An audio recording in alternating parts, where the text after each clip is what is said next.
देखते हैं बच्चों लुईस प्रतीक। क्या देखेंगे? लुईस प्रतीक। ठीक है, लुईस प्रतीक अर्थात जो गिलबर्ट न्यूटन लुईस नामक वैज्ञानिक ने एक नियम दिया था, है ना भाई। वह नियम इस प्रकार का था, है ना भाई। वो एक नियम प्रतीक दिया था। क्या दिया था? इलेक्ट्रॉन संबंधी प्रतीक दिया था। उस प्रतीक में उन्होंने बताया था कि जितने भी जो तत्व थे ना, उस तत्व के जो बाह्यतम कोश में जो संयोजी इलेक्ट्रॉन पाया जाता है, उस संयोजी इलेक्ट्रॉन को बिंदु के रूप में उन्होंने प्रस्तुत किया था। क्या किया था उन्होंने? जो संयोजी इलेक्ट्रॉन है, संयोजी इलेक्ट्रॉन है, संयोजी इलेक्ट्रॉन को उन्होंने बिंदु के रूप में क्या किया था बच्चों? बिंदु के रूप में प्रस्तुत किया था। इसी को उन्होंने क्या कहा भाई? लुईस प्रतीक कहा। इसी को उन्होंने क्या कहा? लुईस प्रतीक कहा। एग्जाम्पल के लिए देखते हैं, जैसे लुईस प्रतीक। ठीक है भाई, एग्जाम्पल इसमें जैसे मान ले जाए लिथियम है, लिथियम तत्व है। लिथियम का परमाणु क्रमांक कितना होता है? तो लिथियम का परमाणु क्रमांक 3 होता है। कितना होता है? 3 होता है। तो लिथियम का परमाणु क्रमांक 3 होता है। तो इनके हम बाह्यतम कोश में यदि हम इनका इलेक्ट्रॉनिक विन्यास निकालें तो क्या होगा? 2 और 1, है भाई। 2 और 1 होगा। क्या होगा? 2 और 1 होगा। और बाह्यतम कोश अर्थात जो 1 है वह क्या है? संयोजी इलेक्ट्रॉन है। क्या है? संयोजी इलेक्ट्रॉन है। तो इन्हीं संयोजी इलेक्ट्रॉन को उन्होंने एक बिंदु के रूप में क्या किया भाई? बिंदु के रूप में उन्होंने क्या किया भाई? दर्शाया। बिंदु के रूप में उन्होंने क्या किया? दर्शाया, जिसे उन्होंने क्या कहा भाई? लुईस प्रतीक कहा। वे कैसे दर्शाया?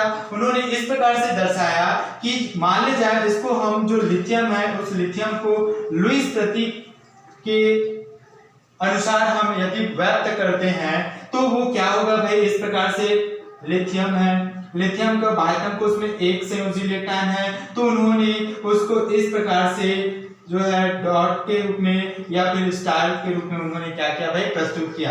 या तो डॉट के रूप में प्रस्तुत कर सकते हो, या फिर उसको इस प्रकार से बिंदु के रूप में प्रस्तुत कर सकते हो।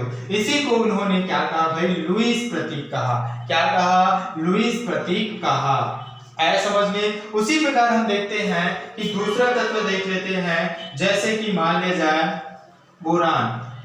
क्या है भाई? बोरान। बोरान का परमाणु क्रमांक कितना होता है? 5 होता है। कितना होता है? 5 होता है। अब हम देखेंगे इसका इलेक्ट्रॉनिक विन्यास अर्थात संयोजी कोश में इलेक्ट्रॉन, तो कितना हो जाएगा? 2 और कितना हो जाएगा भाई? 3 हो जाएगा। कितना हो जाएगा? 3 हो जाएगा। तो हम इसको कैसे व्यक्त करेंगे भाई? इसको इस प्रकार से हम व्यक्त करेंगे, जैसे बोरान का कितना होगा? 3। बाह्यतम कोश में 3 है, तो हम इसको बोरान को क्या करेंगे? ठीक है, ये बोरान हो गया। अब बोरान को हम या तो सबसे पहले एक करेंगे युग्मित, फिर क्या हो जाएगा? पहले अयुग्मित रहेगा, फिर क्या होगा? युग्मित होगा, है ना भाई। तो पहले 1, फिर 1, फिर 1। ये क्या है भाई? इस प्रकार से हम जो प्रस्तुत कर रहे हैं, या फिर इसको हम इस प्रकार से प्रस्तुत कर सकते हैं बोरान को 1, 2, 3। ठीक है भाई। तो इस प्रकार से सारे तत्वों को जो इलेक्ट्रॉनिक विन्यास है, संयोजी कोश के इलेक्ट्रॉन है, उसको बिंदु के रूप में उन्होंने क्या किया भाई? प्रस्तुत किया, जिसे ही हम क्या कहते हैं भाई? लुईस प्रतीक कहते हैं। क्या कहते हैं बच्चों? लुईस प्रतीक कहते हैं। ठीक है। इसी प्रकार के जितने भी तत्व हैं ना, उस तत्व के बाह्यतम कोश में उपस्थित जो इलेक्ट्रॉन है, उसको उन्होंने बिंदु के रूप में क्या किया था भाई? दर्शाया था। आगे देखते हैं बच्चों, इसको और कुछ उदाहरण के द्वारा समझते हैं।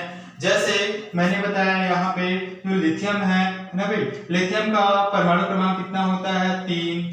बेरिलियम का परमाणु क्रमांक 4, बोरान का परमाणु क्रमांक 5, कार्बन का परमाणु क्रमांक 6, नाइट्रोजन का परमाणु क्रमांक 7 और ऑक्सीजन का परमाणु क्रमांक 8। इस प्रकार से परमाणु क्रमांक है किसका? विभिन्न तत्वों का, है ना भाई। अब इसका हम संयोजी इलेक्ट्रॉन देखेंगे, तो लिथियम का संयोजी इलेक्ट्रॉन अर्थात बाह्यतम कोश में उपस्थित इलेक्ट्रॉन कितना? 1। बेरिलियम का 2, बोरान का 3, कार्बन का 4, नाइट्रोजन का 5 और ऑक्सीजन का 6। ये क्या है भाई? ये संयोजी इलेक्ट्रॉन है। क्या है? संयोजी इलेक्ट्रॉन है। अब हमें देखना है लुईस प्रतीक। अब इन सारे जो तत्व है उनको हम लुईस प्रतीक के से जो किस प्रकार से लिखेंगे या किस प्रकार से जमाएंगे, है ना भाई? तो देखो यहाँ पे लिथियम है, तो ये लिथियम है ना भाई। कितना है उसका संयोजी इलेक्ट्रॉन? 1 है, तो इस प्रकार से एक डॉट कर दिए, है ना भाई, एक डॉट कर दिए। अब बेरिलियम है, तो बेरिलियम बेरिलियम का जो संयोजी इलेक्ट्रॉन कितना है? 2 है, तो यहाँ 1 और यहाँ 2, ठीक है। उसी प्रकार बोरान है, तो बोरान का कितना है संयोजी इलेक्ट्रॉन? 3 है, तो 1 2 और 3 डॉट हो गया। उसी प्रकार कार्बन है, तो कार्बन का संयोजी इलेक्ट्रॉन कितना है? 4 है, तो 1 2 3 4, ये संयोजी इलेक्ट्रॉन 4 हो गया। इसको इस प्रकार से व्यक्त कर दिए। उसी प्रकार 7, नाइट्रोजन का कितना है? 7, तो 7 का संयोजी इलेक्ट्रॉन कितना है? 5, तो नाइट्रोजन को हम इस प्रकार से 1 2 3 4 5। अब देखो यहाँ बच्चों, यहाँ हम शुरू में क्या करेंगे? युग्मित करके अयुग्मित इलेक्ट्रॉन एक एक इलेक्ट्रॉन भरेंगे, एक एक इलेक्ट्रॉन प्रदर्शित करेंगे। फिर भी इलेक्ट्रॉन बच जाता है तो उसको हम पुनः क्या करेंगे भाई? युग्मित करेंगे, ठीक है। तो यहाँ पे क्वेश्चन इस प्रकार से आ जाता है कि यहाँ नाइट्रोजन में यदि देखा जाए तो नाइट्रोजन में युग्मित इलेक्ट्रॉनों की संख्या कितनी है और अयुग्मित इलेक्ट्रॉन की संख्या कितनी है? तो यहाँ देखेंगे ये जो डबल है ना, वे युग्मित इलेक्ट्रॉन की संख्या, डबल है वो क्या है? युग्मित इलेक्ट्रॉन की संख्या है। और यहाँ जो सिंगल सिंगल है ना, वे क्या है? अयुग्मित इलेक्ट्रॉन की संख्या है। अर्थात कहेंगे कि नाइट्रोजन में युग्मित इलेक्ट्रॉनों की संख्या 1 है और अयुग्मित इलेक्ट्रॉनों की संख्या कितनी है? तो 2 है। अयुग्मित इलेक्ट्रॉनों की संख्या 2 है। उसी प्रकार ऑक्सीजन में देखेंगे तो ऑक्सीजन है, तो ऑक्सीजन का संयोजी इलेक्ट्रॉन कितना है? तो ऑक्सीजन का संयोजी इलेक्ट्रॉन 6 है। तो यहाँ लिखेंगे 1 2 3 4 5 6। अब यहाँ पे क्वेश्चन बन जाता है हमारा कि भाई जो ऑक्सीजन है उसमें युग्मित इलेक्ट्रॉनों की संख्या कितनी है और अयुग्मित इलेक्ट्रॉनों की संख्या कितनी है ना भाई? तो यहाँ देखो, यहाँ 2 क्या है भाई? 2 युग्मित इलेक्ट्रॉनों की संख्या है और 2 अयुग्मित इलेक्ट्रॉनों की संख्या है। तो इस प्रकार से जो है विभिन्न तत्वों को संकेत के रूप में क्या करना भाई? प्रदर्शित करना ही क्या कहलाता है बच्चों? लुईस प्रतीक कहलाता है। क्या कहलाता है? लुईस प्रतीक कहलाता है। तो आज के लिए इतना ही, बाकी कल अध्ययन करेंगे।